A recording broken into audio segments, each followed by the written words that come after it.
Make sure it's okay.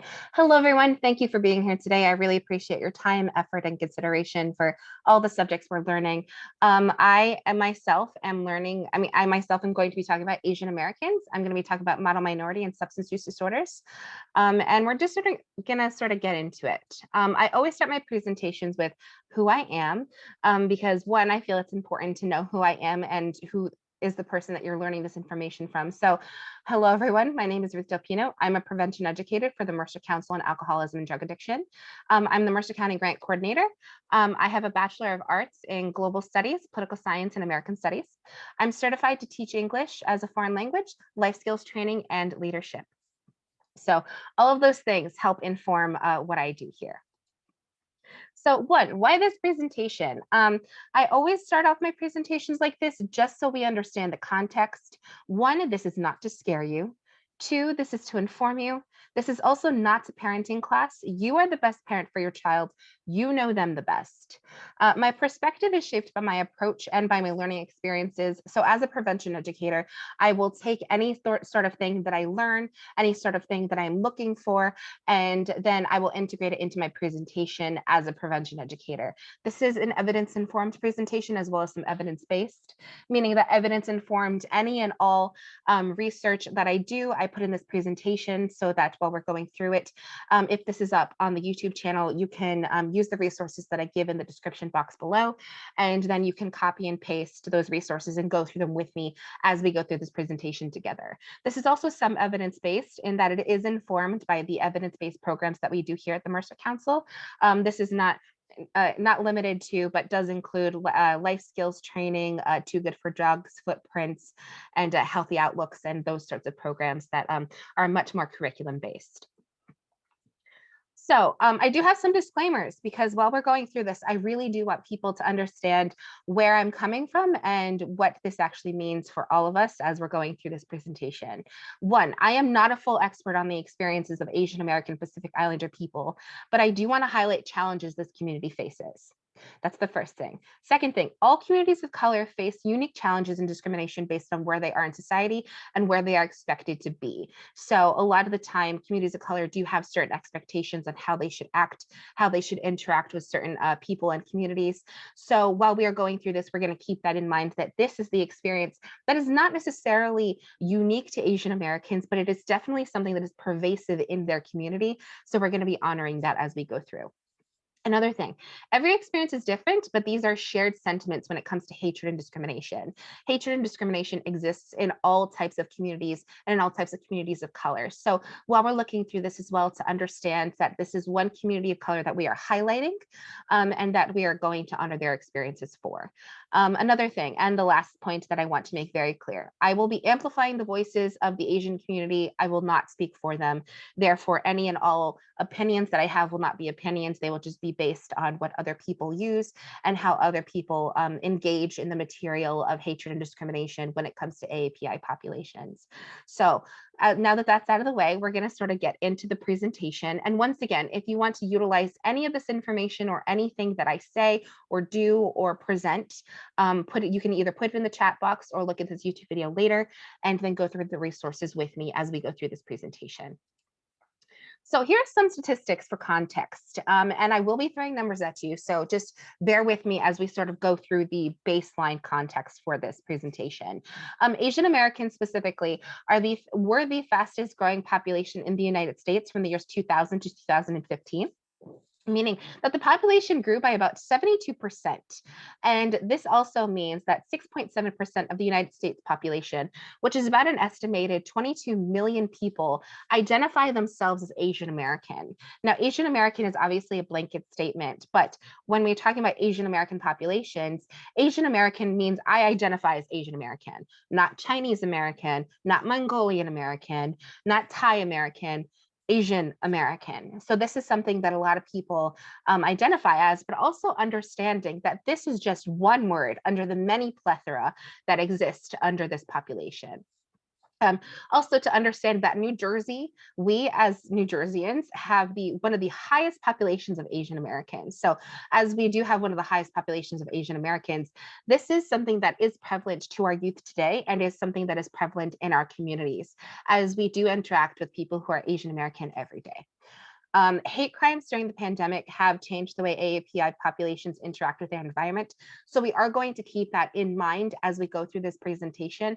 And I also do want to say that if there are any people that are sensitive to any sort of numbers or hate crime statistics, that I will have trigger warnings beforehand, just because I know that some of this can be very sensitive material as we're going through this.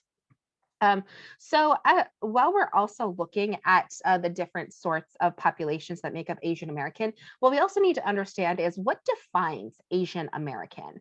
Now, I have a map here just because I think it's very appropriate for us to look through this, but to also understand that these are just some of the Asian populations that we have. Technically, there are 63 territories that make up Asian populations. So while we're going through this, we're going to be talking about everyone from this particular group, and how they are lumped together in America doesn't mean all their experiences are the same when they are in other countries.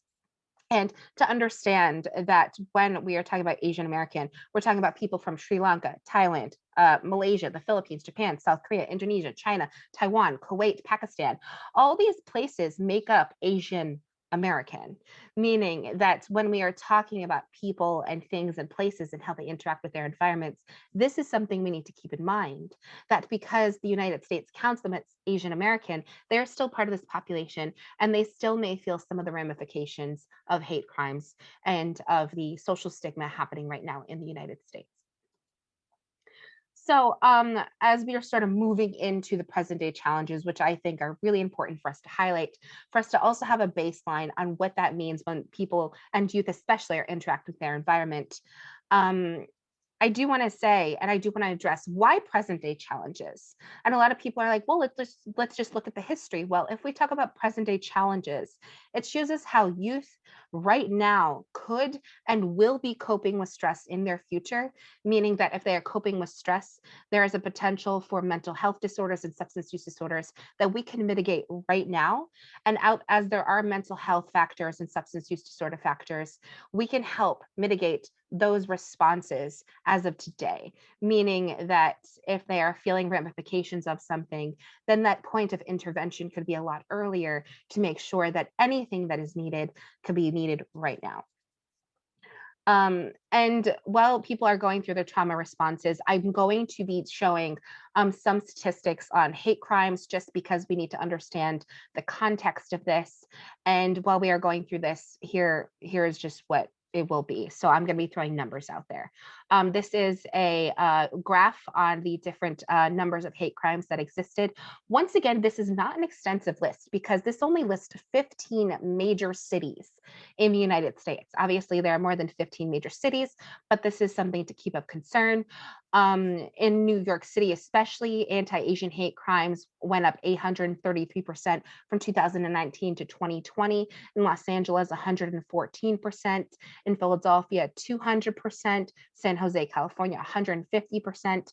So these are numbers that could be truly concerning. Because of the estimated way that we're looking at this, anti-Asian hate crimes have sort of increased in the 2019 to 2020 range about 145 to 150%. So this is something to keep in mind as we move forward.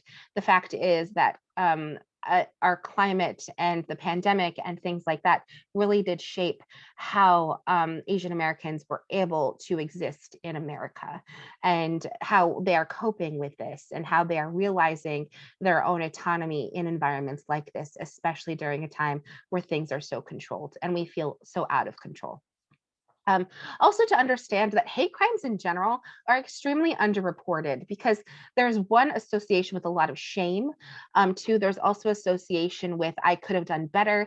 I could have, done things differently. Maybe it was my fault, those things like that. So as we're moving through this, this is something that we also need to understand too, that Asian hate crimes and hate crimes in general are extremely underreported, so that any numbers that we look at, there's more likely to be more as we're going through. Also, pervasive modern day myths of bottom minorities. There is a great article on NBC News, and this was actually made and quoted by a bunch of Asian American activists. And I just wanted to show this very quickly as we're going through, because there was one quote that I really did like for us to sort of understand here. And when we're talking about model minority, we're sort of looking through what model minority means. And this is sort of the pervasive myth that model minority essentially is people who came to America, realized that they were able to be successful in America and were able to pick themselves up by their bootstraps and become successful entrepreneurs, successful citizens of society, all those sorts of things. And the reason why it is so damaging, and the reason why I think this article does a really good job at explaining this, is because model minority is not just damaging to Asian populations, but it's damaging to any communities of color, because what it really does is explain that this population is successful, why aren't you? And vice versa. So if we're sort of talking about the successfulness and the success of Asian Americans as the model minority, this person here puts it into words better than I could. But what she says is, for people to assume we're okay, that we don't have any reason to complain, it is frustrating, but it also speaks to the work that needs to be done to really challenge this narrative that's been built into our society for generations. And we will be talking about some of the generational trauma that had been happening as we're going through this. So um, as people are sort of viscerally reacting to a lot of the Asian hate that's happening in the United States right now, what we can also look at is the model minority myth is not something that is new. It's not something that we've just realized now. It's something that's been happening throughout time. And it is something that, one, needs to be addressed, but two, really needs to be talked about in length for us to understand why we feel this way, why this happened in the first place, and what this actually means for communities of color, and communities of color and Asian populations as well. Also, while we are looking at the model minority myth, we will be going more into detail with that. So I will be touching upon that again. That is not something that it has lost through the presentation. But with this model minority myth, we may have damaging expectations and stereotypes, as well as ACEs. I have talked about ACEs in quite a bit of length. I will be putting resources down in the description below for ACEs so people can understand what exactly that means. But what it stands for is adverse childhood experiences, and what the implication is. And there was a very extensive, kind of exhausting to read study that talked about adverse childhood experiences, meaning that any sort of pervasive traumatic experience that happened to a child, if it wasn't addressed earlier on or wasn't addressed before the brain had ended its formative years, found that trauma responses in children and adults actually stayed that way, meaning that the brain was constantly in survival mode due to the traumatic experiences that this person had experienced when they were younger. So when things and trauma happens in formative years, it means that it affects the way the body reacts to life later on, meaning that if something really harsh happens, if a hate crime happens to a child, if something terrible happens to one particular population or one particular person, then they carry that trauma through their lives. And possibly if they don't address them, then it adds to generational trauma. And that generational trauma really makes its way down the line. We see this a lot in Black and Brown communities. And this is something that really does need to be addressed. But this is also something that is within the Asian American population and also needs to be talked about. And some of these ACEs come from a lot of different places. And I will be discussing that in the next slide. Also, first generation expectations, meaning that if a Asian American is a first generation Asian American, any sort of parents who are immigrants and children who are the children of these immigrants really do feel that pressure to succeed, feel that pressure to be good, to be filial, to have all those sorts of feelings towards their family and represent their family in the best light. And we will be talking about that in the next slide as well. Once again, if you have any questions or concerns, you can put that in the chat.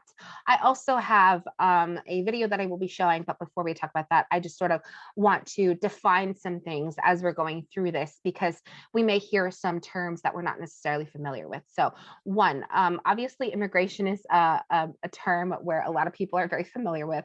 It's when a certain group or a certain person decides to go to a different country and start a new life.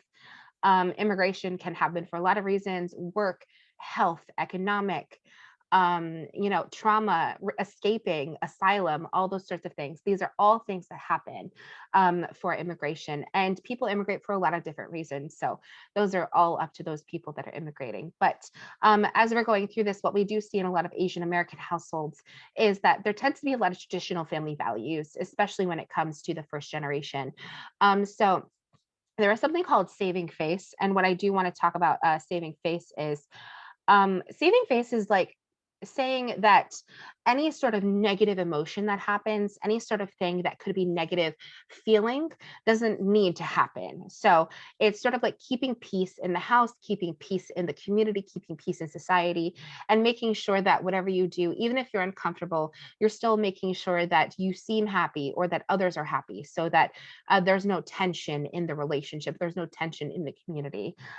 Filial piety is something sort of similar, and what it basically means is the commitment to one's parents to engage in good conduct, not just towards parents, but towards elders and any elders in the community, as well as anybody else in the community that the family could benefit from. Um, Also, it is the belief to make sure that everyone is smiling and happy. And when you're smiling and happy, that's wonderful, that's great, that's important. But it also needs to be addressed that when we have saving face and filial piety, especially, we need to also make sure that while we're addressing these issues, we have a lot of trauma that can happen by saving face and having filial piety. So, just to make sure that while that is happening, there are also voices of concern that are happening in this conversation as well. And I sort of touched upon first generation and second generation. Someone in this in this presentation, talks about how when you have an immigrant family, you are technically what is called the reverse immigrant. And she sort of explains this, saying that when you're the reverse immigrant, you're expected to be the model of what it means to be an immigrant. You're expected to be the face of what success means, what success could mean. And it really is because you want to succeed for your parents, you want to succeed for their community, for your community. And it can be really jarring, but also can have a lot of health concerns because of the pressure that people put on themselves and that their family may put on them as well. So we're going to be talking about mental health concerns after, and we're going to be talking about hyphenated identities after. So we're going to just get into this this video, and just to make sure that I'm starting it at the right moment. Thank you. And I agree with you in that sentiment with your family. I think, especially being Asian American, we're in two worlds. And I know Alyssa had mentioned being a reverse immigrant. So, can you share a little bit more about that experience, Alyssa, and how you are in both of those worlds? Yeah, of course. So I think there's been some research done, not just specifically for AAPI, but for immigrants, that shows that second generation tends to report much higher levels of mental health issues than the first generation, the generation that immigrated here. And there's obviously a lot of different factors here. There's probably some level of underreporting in the first generation and a focus on surviving. I know, like, similarly to Helen, when my parents first moved here, they were just trying to get their footing and try to put food on the table. And that was their expression of love to us. And I think it also in my generation, we're now trying to do a balancing of act in fitting both our parents' values and adhering to them, as well as the greater American society's values. And that's never a really comfortable place to be. I think it's really interesting. I think Andy touched upon this in his intro, but I think the language and understanding around mental health is not necessarily maybe one better one way or another. But research does show that Asians tend to somatize their mental health systems. Like my aunt, she won't say she's feeling anxious, but she'll say she has a headache. And that's something that's really been really interesting to me as someone who moved back to Taiwan and got to see a little bit more of my family's cultures, where I feel like mental health is just a part of health to them. Like my parents do Tai Chi and they won't say it's, oh, it helps reduce anxiety, but they'll say like it's really good for you and really good for your mind and body. I think it's just a very different way of understanding mental health. Whereas like Western medicine tends to kind of separate mind and body, whereas Eastern medicine looks at it more holistically. But that does leave people in the community sometimes two very conflicting pieces about what health might look like and what health is. And Thank you so much, Alyssa. And then Andy, how would you respond to that? What are your thoughts with all the research that you've done? Yeah, well, first, I want to say some of what Helen said about values, and I think I would echo that. It is important at this time to kind of use yourself as a radar and be attuned to how you're feeling, especially if you're feeling distressed or challenged in some way. When it comes to the research, I would say probably one of the most well-known concerns is that AAs and PIs rarely seek mental health treatment.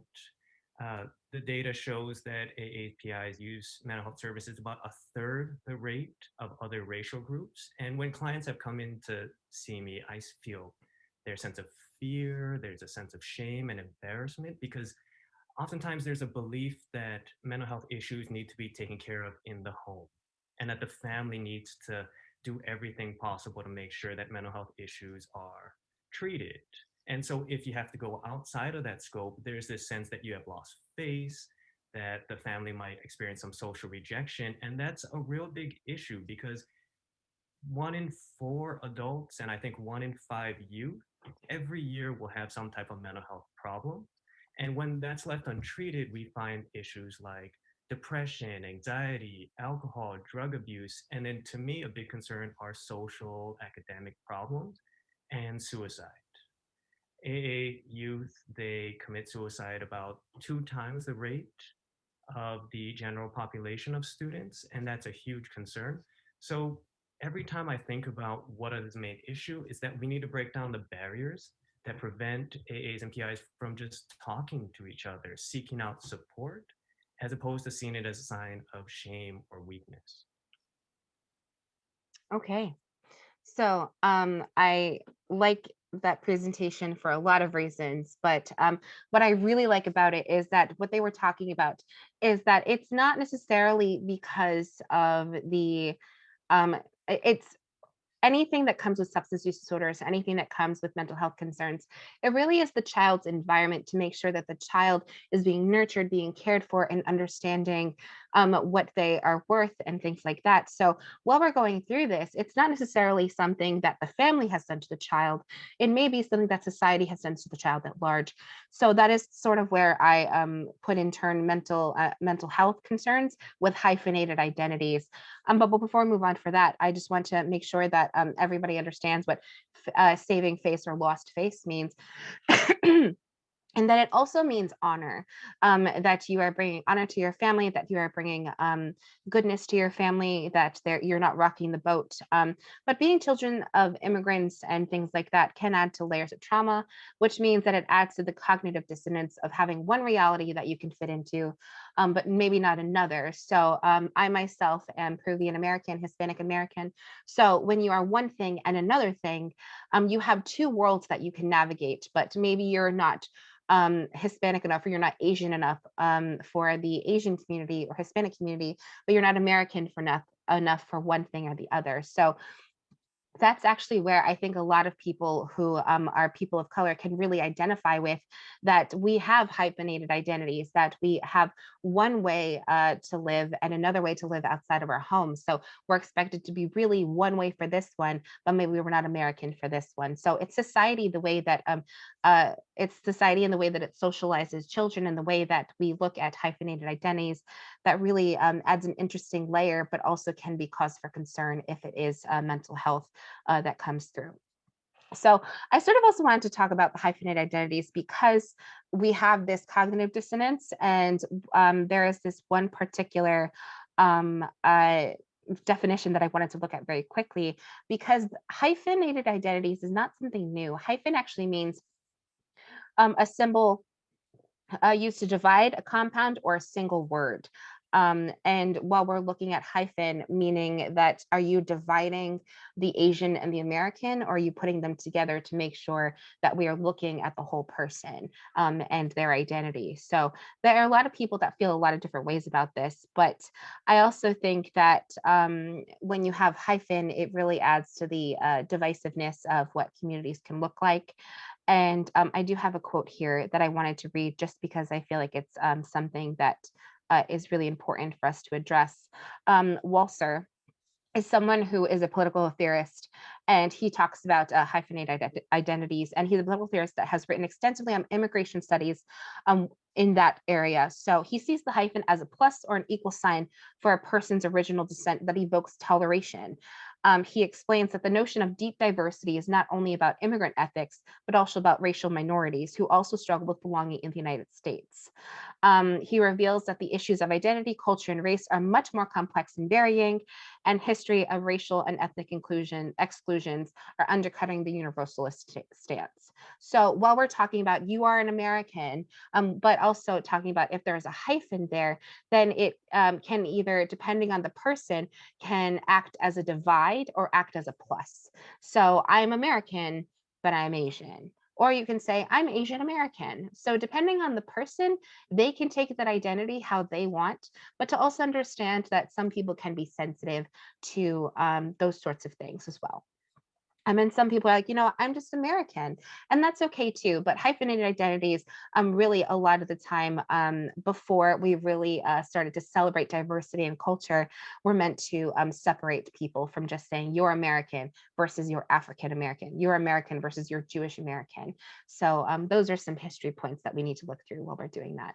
Once again, if you have any responses or you have any thoughts or concerns, you can put them in the chat as we're going through. So we're going to be talking about substance use disorders next, because I feel that this is extremely necessary. One, because of the reality of substance use disorders, but two, because of the work that I do. So I have a great resource here, American Addiction Centers. They have a rehab guide that talks about Asian Americans, where they can specifically find information and what information they can find for their communities.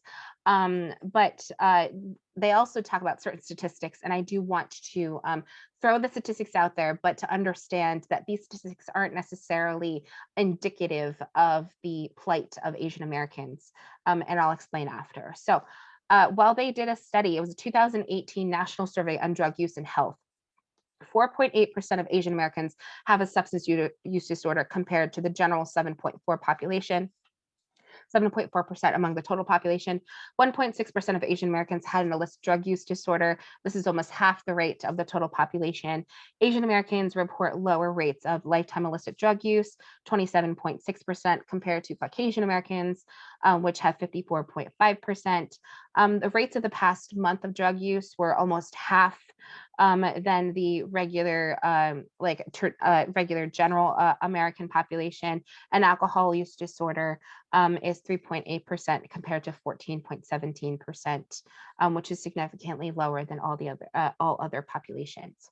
But while we are talking about this, understand that what we had alluded to before is Asian descent populations have 63 countries or 63 territories to navigate through, meaning that these people have traditions of their own, they have identities of their own, they have culture and colorfulness and all that stuff that exists in their own way, that grouping them together doesn't necessarily help us collect the data that we need, such as Japanese Americans have the highest rate of binge drinking in this population compared to Chinese Americans, who have the lowest. So the highest is 13.1%, Chinese Americans have 9.1%. Korean Americans have the highest rate of heavy drinking, 3.5% versus Chinese American, which is 1.2%. And those are just some statistics to throw out there. Filipino and Vietnamese Americans both have the highest rate of illicit drug use, 7.9%, versus Chinese Americans, which are 4.5%. So these are all things that we're looking through. And what I found was, okay, so why do Asian Americans have such a low usage rate? And what I found was that this study in particular, which is a very long study to sift through, but if you have the time, it is well worth your time, basically says that people who are part of the Asian American community don't reach out until they have to, meaning that a lot of the time when we see illicit drug use, when we see drinking, when we see mental health disorders, there tend to be extremes on that spectrum. So there are many points of intervention for a lot of different populations and to be paid attention to.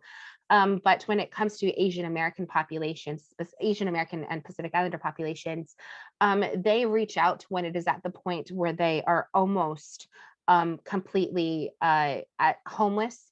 they're almost completely in debt, they're almost completely dependent on alcohol and substances. So yes, the usage rate may be lower depending on what we're talking about here, but that doesn't mean that the cause for concern is not there because of the rate of intervention. The intervention is usually at the highest point of a substance use disorder or of an addiction of some sort. Now, I do want to talk about tobacco, heavy drinking, and gambling usage because this is something that kept coming up in the studies I was reading. When it comes to gambling, they did quite a few different studies on, and in this study, they were talking about it as well, that especially when they're looking at like the low risk groups, especially when it comes to alcohol use and gambling and tobacco use and things like that. There was a threefold increase of drinking in the Asian community from 1991 to 1992, and a 3.89% increase in 2001 to 2002. So obviously these are older numbers, but these are still something to pay attention to. As numbers do change, 20 years does make a difference, but that doesn't mean that these numbers aren't relevant anymore, because as we're looking through, these are people that are like going through society, understanding themselves, having substance use disorders, making children, and passing on generational trauma. So this is still something relevant. And when it comes to gambling, they found that Asian Americans have a higher risk of gambling addiction compared to other groups. And there was a 6% to 60% range of pathological gamblers, namely Southeast Asian refugees. So that is something to keep aware of. Tobacco usage is very high in the Asian communities, Asian American communities. And research had found that 60% of Native Chinese and Korean men smoke cigarettes, while 17% of Asian Americans and Pacific Islander Americans smoke tobacco-based products, which means that Asian Americans actually have one of the highest rates of cancer, and it is very prevalent in that community. So that is something, and could be a cause for concern. So heavy drinking is also something that we need to address as well, because it's not necessarily something that's easy for anyone to go through, but to also understand that Asian Americans tend to drink a little bit later. So 18 to 25 is when the rates of heavy drinking usage go up substantially compared to other groups. So even though they're a low risk group, they start drinking, and when they do start drinking at 18, reaching to 25, then those rates tend to be more and more excessive. So that is something to keep for cause for concern, because there's a lot of implications on what goes through a child's mind if they are able to have access to alcohol and vices such as gambling and tobacco. So I also want to talk about model minority and its impact. I will be talking about history, so my apologies if you're not here for a history lesson, but I think the origin of model minority is something that is extremely important, interesting, and pervasive to talk about. So I'm just going to zip through some of the history just so we can understand what the ramifications would look like today. Excuse me. So after slavery was abolished in the United States, thousands of Chinese people were sent over to work on in many industries such as railroads, sugar plantations, and mining. America's first immigration law was the Page Act of 1875, and it was unapologetically exclusive towards East Asian women because East Asian women were seen as provocative and temptations for white men. And they were often shunned because of the stereotypes that they were sex workers. Also, this made their immigration to the United States illegal, but while they were here also, they were barred from becoming citizens, even though they had lived lifetimes in the United States. And at 5 years later, in 1882, the US government also excluded Chinese men from entering the United States, but then we're also excluding them from becoming citizens in the United States as well. These laws were not repealed until 1943, so there were some ramifications there. And this also was a time that roughly coincided with the Japanese internment camps during World War II. So there are there's layers of trauma that are happening there. In 1933, mobs of white people attacked Filipino farm workers as they were seen dancing with white women. There are many incidents of Asian Americans being attacked by Americans because of the way that they were perceived, and also were just known as an other. There was a lot of othering happening during that time. And in 1934, Congress restricted especially Filipino immigration to the United States to just 50 people a year, even as the United States held territory rights over the Philippines.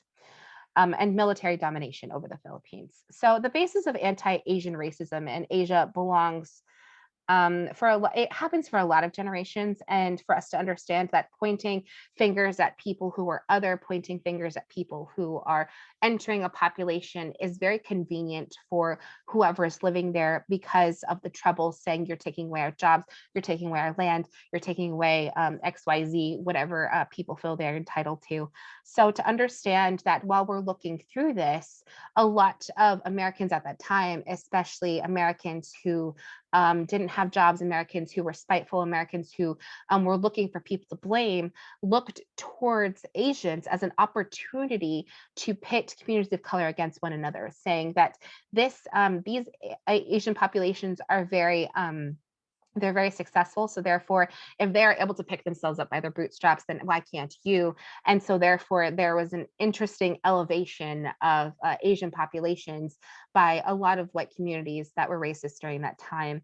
And that is something to keep for concern, because even during that time when model minority myths were starting to form, there were a bunch of mob lynchings to Chinese immigrants during this time as well. So while they were also looking at model minorities saying that, well, just be like Asian Americans or be like this Asian descendant population, they were also mob lynching them as well. So that is something to keep in mind as we're going through.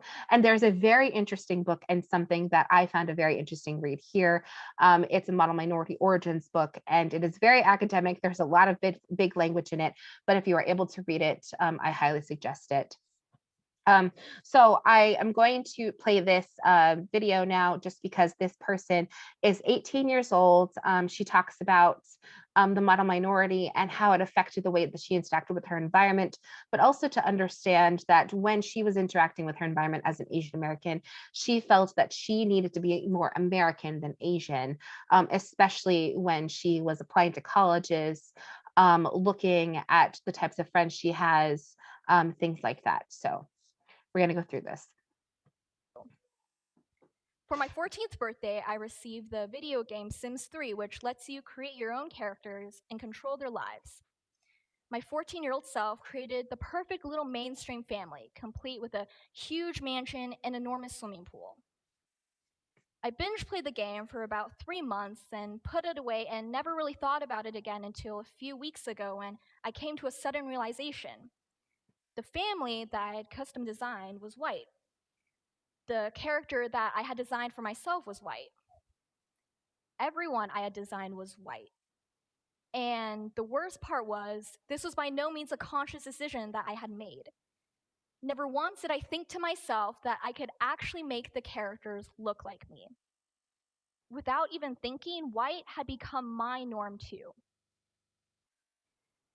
The truth is, Asian Americans play a strange role in the American melting pot. We are the model minority. Society uses our success to pit us against other people of color as justification that racism doesn't exist. But what does that mean for us Asian Americans? It means that we aren't quite similar enough to be accepted, but we aren't different enough to be loathed. We are in a perpetually gray zone, and society isn't quite sure what to do with us. So they group us by the color of our skin. They tell us that we must reject our own heritages so we can fit in with the crowd. They tell us that our foreignness is the only identifying characteristic of us. They strip away our identities one by one until we are foreign but not quite foreign, American but not quite American, individual, but only when there are no other people from our native country around. I wish that I had always had the courage to speak out about these issues. But coming from one culture that avoids confrontation and another that is divided over race, how do I overcome the pressure to keep the peace while also staying true to who I am? And as much as I hate to admit it, oftentimes I don't speak out, because if I do, it's at the risk of being told that I'm too sensitive, or that I get offended too easily, or that it's just not worth it. But at what point are people willing to admit that, yes, race issues are controversial, but that's precisely the reason why we need to talk about them? I just turned 18, and there are still so many things that I don't know about the world. But what I do know is that it's hard to admit that you might be part of the problem, that all of us might be part of the problem. So instead of giving you a step-by-step guide on how to not be racist towards Asians, I will let you decide what to take from this talk. All I can do is share my story. My name is Canwin, my favorite color is purple, and I play the piano but not so much the violin. I have two incredibly supportive, hardworking parents and one very awesome 10-year-old brother. I love calculus more than anything, despise eating rice, and I'm a horrendous driver. But most of all, I am proud of who I am. A little bit American, a little bit Chinese, and a whole lot of both. Thank you. Okay. So I think that she is a very good speaker, and I wish I could show more of her talk, but it is a long video. So if you have the time, please watch the video because she talks a lot about battling Asian stereotypes while she's navigating through academia and through her life.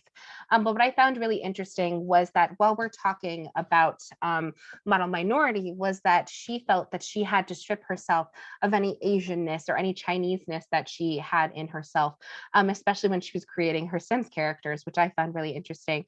But it does show that if we are not able to give people the right to be themselves, give people the ability and the space and the community to navigate those parts of their identity, then they tend to just erase those parts and become very what is called Americanized. And if people really hold that culture dear to them, then it is something really important, especially because even if they don't identify as Asian American or they just identify as American, the United States themselves and the people within the United States and the systems in the United States still treats Asian Americans as Asian Americans versus Americans. So we need to look through that as well.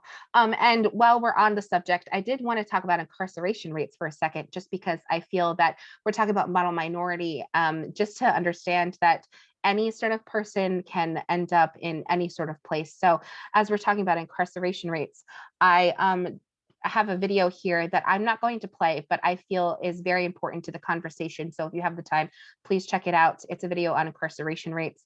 And the Asian American and Pacific Islander around Bars Committee actually looks through a lot of the statistics when it comes to Asian Americans in jail systems. And the recidivism rate is low compared to other communities, but mostly, and this I found interesting, because there is a label when people are going through the system as other and not necessarily counted as Asian American. And they're not necessarily given their own category for race depending on the county and which state they are in. So it could be Hispanic, Black, and white, but sometimes, especially if you're Asian, you could be counted as other, which I found really interesting, but also something that we need to address, especially in our jail systems, as well as this. So there is a great resource here. It is the National Asian American Mental Health Pacific Islander Mental Health Association. And really what it talks about is a whole list of COVID-19 resources, especially because the mental health of Asian Americans is really declining during this time due to the Asian hate that's happening.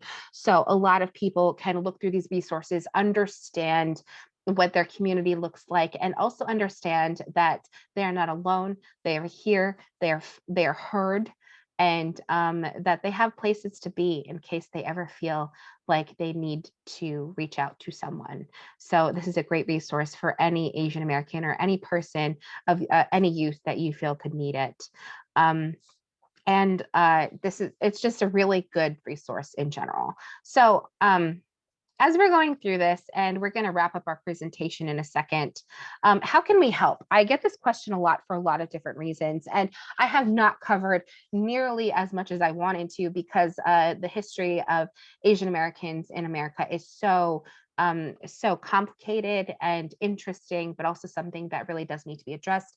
And we just don't have the time and the resources to necessarily do that in one given hour, but it is still something important that we should be talking about. So how can we help? Number one, know the issues facing the AAPI community. So if you have youth that are struggling due to the rising numbers of hate crimes, if you have youth that are struggling due to the immigration status of their family, or struggling with the idea of being a reverse immigrant, those are the sorts of things that we can really, that are tangible, that are understandable, that have statistics, that have empirical evidence. So there's that. Number two, be open to communication with needs and understanding, meaning that you may not know what is best for that child, but listen to what they are saying regardless. Three, believe people when they tell you something hurts them. So if you're using one word or one phrase, or understanding one reality, trying to understand their reality could also be a really important part of their experience and their growth.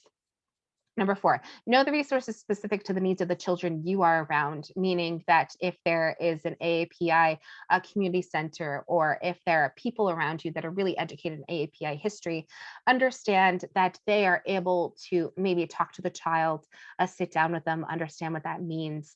Another thing, lead by example. So if you are able to look at the substance use disorders in your family and you happen to be Asian American, or if you are around Asian American children, understand that we are leading by example, meaning that we are using things in a way that is productive, that shows that we are working towards better things and working towards bettering our environment and the people around us. Number five, be involved in their, or six, maybe be involved in their lives. Make sure that you know their routine, ask them about their day, understand what that means. Monitor changes in behavior. So if they become irritable, sad, withdrawn, angry, all those sorts of negative feelings that we could associate with trauma or mental health, or maybe if they're happy all the time, that could also be something cause for concern, such as saving faces we were talking about earlier. The fact is that not everyone is happy all the time. So make sure that we're just checking in with people and understanding what that looks like. Also value the small stuff so they can talk about the big stuff. I have a great presentation on knowing when to talk to your kids and how to talk to them. And so I will link that video below as well. Representation matters. So make sure that when we're looking at videos, maybe if we're showing them in class, maybe if we're looking at stories that we could share with Asian American Pacific Islander youth, we're giving interesting characters to AAPI youth and honoring where they come from, as well as making sure that they're written in not a two-dimensional, but a three-dimensional, four-dimensional way, so that they are complicated, interesting, and relatable, so that we can find things that help children especially express themselves in a way that is good for them, that is right for them, and that helps them grow to be better people, and to help mitigate any sort of trauma responses they may have during this time. I always have a quote to end on because one, I feel it's necessary. Two, I feel that this was very poignant. And this is actually a quote by a civil rights activist who was the survivor of a Japanese internment camp, Yuri Kochiyama. And what she says is, consciousness is power, consciousness is education and knowledge, consciousness is becoming aware. Tomorrow's world is yours to build. And I think that is a very poignant thing to say and to close on, but more specifically, just to expand on it for a second, if we give children the confidence and the consciousness to know what they need, if we open up dialogue and understanding, we are going to give children who struggle today a chance to navigate their world tomorrow. And if we're giving them the resources, if we're understanding where they're coming from, if we understand them as not just their identities as a social way, but understanding them as children and how they navigate their environment, could really help them understand how to live a fulfilling, normalized, self-actualizing life. So thank you for your time. Thank you for everything, and just being here and learning more about what we have to say about these sorts of things. Next week, we will be talking about substance use disorders and the empowerment of resources. So I look forward to that. And thank you for being here. And I will see you all next time.